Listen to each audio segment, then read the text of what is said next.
అందుకే మీరు ఒక్కటి బాగా గుర్తుపెట్టుకోండి, భక్తి అన్న మాటకు అర్థం కేవలంగా దేవాలయానికి ప్రదక్షిణాలు చేయడం, దేవాలయానికి పువ్వులు పత్రి వేసి పూజ చేయడం, లేకపోతే ఇంట్లో పూజ చేయడం కాదు. అంతకన్నా ఇంకా పై స్థాయి భక్తి పండడం. ఆ భక్తి అన్న మాటకు అర్థం ఆయన యందు ప్రేమ.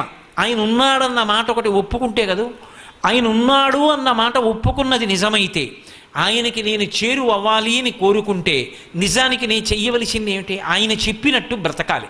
ఆయన ఏది చెయ్యమన్నాడో అది చెయ్యాలి, ఆయన ఏది చెయ్యొద్దన్నాడో అది చెయ్యకుండా ఉండగలగాలి. నేను ఆయన చెయ్యొద్దన్న పని చేస్తే రేపు నన్ను చూసి ముఖం తిప్పుకుంటాడు, నాకు ఇది అక్కర్లేదు, ఆయన కావాలి. ఆయన అనుగ్రహం ఉందా, నాకు ఏదైనా దొరుకుతుంది.